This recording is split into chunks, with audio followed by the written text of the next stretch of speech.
The English Game, traducida en Latinoamérica como Un juego de caballeros, es una serie creada por los ingleses Julian Fellowes, Tony Charles y Oliver Cotton para la plataforma Netflix. Cuenta con 6 episodios y se ambienta en los inicios del fútbol en su tierra natal, Inglaterra. El conflicto principal de la serie se enmarca en la popularización de un deporte creado por una élite inglesa. Pero para adentrarnos en esto, hagamos una breve contextualización histórica. Los deportes con pelota existen desde tiempos inmemoriales. A mediados del siglo XIX, durante el reinado de la reina Victoria de Inglaterra, existía un crecimiento de la violencia entre los jóvenes, crecientes trifulcas y una baja en las calificaciones importante. Esto lleva al concepto de que el deporte es clave para templar el carácter de los jóvenes.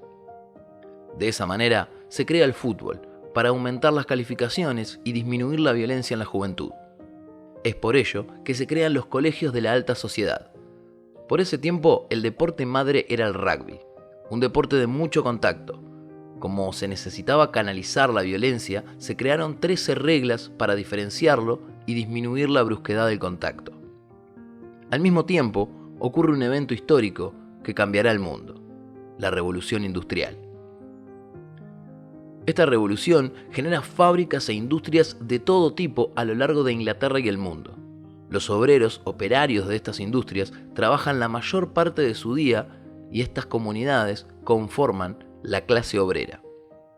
Era importante generar un vínculo recreativo para el obrero por fuera del ámbito laboral, y el fútbol fue el candidato ideal.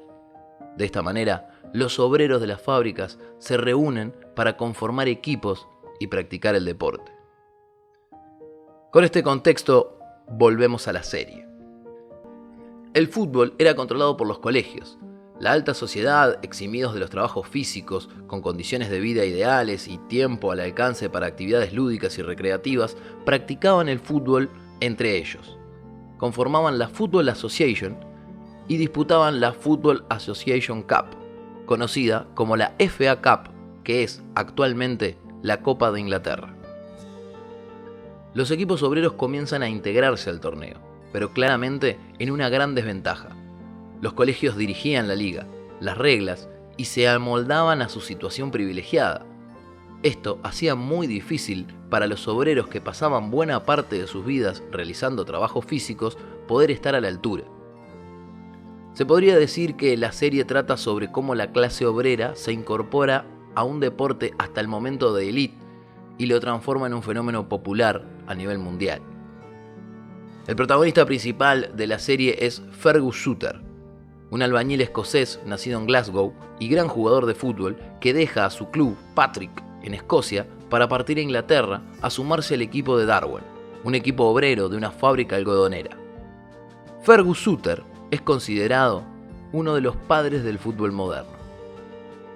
No daré más datos para no incurrir en el spoiler. Vayan y miren la serie, que son solo 6 capítulos. Es el momento en el que la serie comienza a discutir el profesionalismo en el deporte.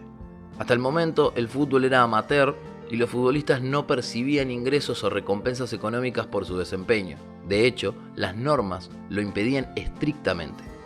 Pero para los equipos industriales, la única posibilidad de poder alcanzar el título de la FA Cup era por medio de incorporar jugadores de nivel, ya que con los propios no contaban con el tiempo necesario para el entrenamiento y el perfeccionamiento de sus habilidades. El equipo algodonero de Darwen le paga de forma encubierta a Suter para jugar en su equipo, y esto despierta una gran controversia. No solo porque cobrar por jugar al fútbol estuviera mal visto, sino porque además se consideraba trampa y podía incluso desafectarlos del torneo. Pero quien primero aparece en la serie es su antagonista, Arthur Kinnaird, un joven de clase acomodada, capitán y jugador estrella del All Etonians, un equipo de colegio multicampeón y cuyos integrantes formaban parte de la FA. La serie muestra los contrastes de la vida y las preocupaciones de la clase acomodada con los de las comunidades existentes en torno a las fábricas, y el germen expansivo que comienza a tener el fútbol. Las fábricas comienzan a sufrir recortes salariales condicionados por las decisiones de los bancos controlados por la alta sociedad. Si bien la serie no lo enfoca de forma explícita, atraviesa toda la serie la tan mencionada lucha de clases. Pero la serie habla de fútbol, mostrándolo como un deporte de jóvenes que incluso no era del todo aceptado por los veteranos de la alta sociedad. ¿Hay algún sitio en el país donde no tengas un amigo gracias al fútbol? También es claro que por esos tiempos el rol de la mujer estaba muy relegado, pero al ser una producción del 2020 se puede ver atisbos de mujeres protagonizando roles importantes sin contraponerse al contexto histórico. ¿Temes que equipos nuevos como Darwin se adueñen de tu juego? Alfred y tú y los demás temen perder el control sobre él. Gracias al fútbol, Kinnaird comienza a adentrarse en la realidad de los pueblos obreros, rompiendo su burbuja y generando empatía y lazos con esa comunidad.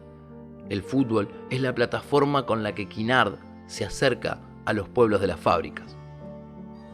Sin hacer spoiler, puedo contarles que los equipos obreros hacen de la unión, del trabajo en equipo y de la preocupación por el interés general del grupo su principal arma de superación, respondiendo al viejo lema de la lucha obrera: el pueblo unido jamás será vencido, que si bien no se lo menciona explícitamente, su concepto sobrevuela en los capítulos finales.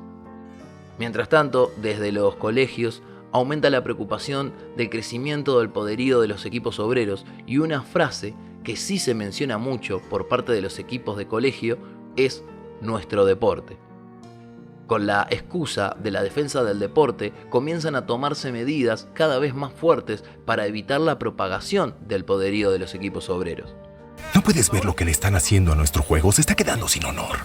Tenemos que resolverlo ahora. Un juego de caballeros trata de cómo nace el deporte y tiene incluso discusiones muy actuales como el profesionalismo y el salario de los futbolistas. Hoy en día, el fútbol es quizás la industria más grande y lucrativa del mundo. El deporte se ha transformado mucho y esa transformación ha acarreado aspectos positivos y negativos. Muchos como yo, que no crecí en la Inglaterra del siglo XIX, pero sí en el amateurismo del fútbol del interior del Uruguay, comenzamos a ver cómo la industria comienza a despegarse del deporte. Lo más simple es recurrir a la vieja frase de fútbol era el de antes, como si eso lo resolviera o como si incluso eso fuera cierto. Es natural que las cosas evolucionen, avancen y se adecúen a los nuevos tiempos. Es importante que suceda. Al fin y al cabo, como ya lo dijo Darwin, sobrevive el más apto. Sin embargo, es importante que esa evolución no te desvíe de tu esencia, de lo que sos. Y en un mundo colmado de poderes e intereses intentando escribir y reescribir la historia, puede ser muy fácil perder la noción de lo que sos. A mi entender, el fútbol, como tantas otras cosas, atraviesa este proceso.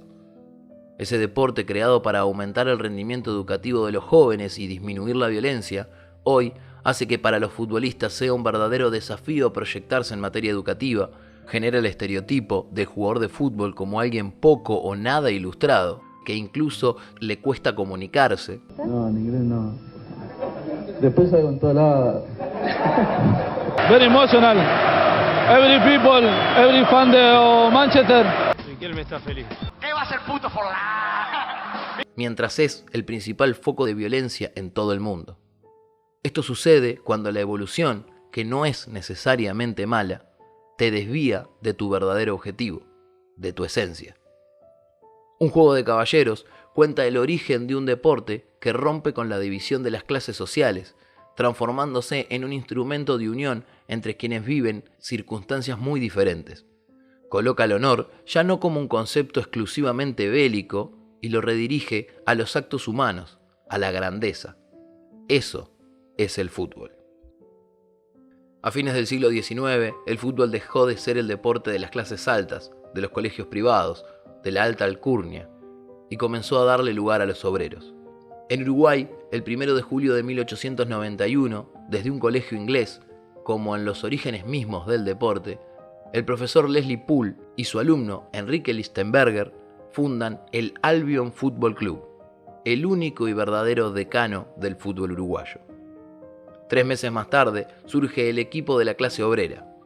Desde la industria ferroviaria, también controlada por los ingleses, surge el Central Uruguay Rowing Cricket Club, conocido como CURC, y equipo al que la prensa lo apodó como el Team de Peñarol, debido a la estación donde se encontraba la compañía. Pero el fútbol en Uruguay era controlado por los ingleses. Ya en Inglaterra y por ende en su expansión, el fútbol no era exclusivo de los colegios y la alta sociedad, pero sí era completamente controlado por los ingleses. Los criollos podían jugar, pero no tenían ni voz ni voto. En 1897, un grupo de empleados portuarios quisieron crear su propio equipo. Sería el Cagancha Fútbol Club, pero la Ligue, que devino en la Asociación Uruguaya de Fútbol, les negó la participación porque debían tener un nombre en inglés. Primero fue Fútbol Club Londres y posteriormente River Plate Football Club. Pero con la excusa de que se debían de tener jugadores ingleses, tampoco los dejaron participar. El 14 de mayo de 1899, un grupo de estudiantes de la alta sociedad uruguaya utilizan su influencia para crear el primer equipo criollo del Uruguay. Así se crea el Club Nacional de Fútbol. Nacional es el claro ejemplo de cómo desde los sectores privilegiados se puede lograr una construcción oriental, y fue también el puntapié que permitió a otros equipos, como el River Plate, poder unirse a la competencia. Esto revolucionó el deporte y permitió que en los equipos existentes los criollos puedan tener participación dirigencial. El fútbol ya no era solo de los ingleses. Un ejemplo se dio en el propio CURC, que cuando los obreros uruguayos comenzaron a tener lugares dirigenciales, acuñaron el término con el que más se identificaban. Se transforma en CURC Peñarol y posteriormente en Peñarol. Tiempo más tarde, el fútbol ya no era un juego de grandes. El deporte fue tan expansivo que se popularizó su práctica extraoficial y los niños se enamoraron de él. Así nace el baby fútbol, como un instrumento de formación, pero principalmente como el origen mismo del deporte, una actividad lúdica que templa el carácter de los chicos, enseñaba conceptos de grupo y permitía la sociabilidad. El siglo XX estuvo atravesado por un montón de fenómenos. Uno de ellos fue la revolución feminista, tan actual hoy en día. Luego de la Segunda Guerra Mundial, las mujeres comenzaron ferozmente a reivindicar su lugar en la sociedad. Lograron acceso a la educación, el voto y se hicieron un lugar dentro de la sociedad. El fútbol no pudo estar ajeno. En 1970, en Italia, se disputó el primer Mundial Femenino de Fútbol. Posteriormente, distintos sectores relegados socialmente fueron incorporados al deporte. La comunidad gay, los ciegos, entre tantos otros grupos que encontraron en el fútbol un lugar para acercarse a la sociedad que los desplazaba. Porque eso es el fútbol. Un deporte que entendió que unidos somos mejores, que nuestras diferencias nos complementan, nos exigen y nos hacen mejores. Que compartir una actividad lúdica fomenta la empatía y la cercanía. Hoy, el fútbol se ha transformado en una máquina de dinero, contratos y espectáculos pomposos, en la plataforma de una escalada de violencia imparable y una cuna para los negocios ilegales y delictivos. El fútbol no ha parado de evolucionar desde su origen, como un fenómeno integrador y constructivo, hasta que un día se le perdió la brújula. Se olvidó de integrar y se decidió separar. Se olvidó de negociar y se puso a pelear. Se olvidó de lo que significa ganar, en su único interés por ganar. Ay, ay, ay, ay, ay, aunque corra lo vamos a matar. Ay, ay, ay, ay, ay, aunque corra lo vamos a matar. Hoy un virus paró al mundo y también al fútbol. Es un buen momento para encontrarnos con la esencia del deporte. Somos nosotros, los hinchas, aficionados, torcedores, fans, los que amamos este deporte, quienes tenemos la posibilidad de recordar quiénes somos, qué es el fútbol, desde dónde venimos, para saber a dónde vamos. Que no nos roben el fútbol. Forse non sarà una canzone a cambiare le regole del gioco, ma voglio viverla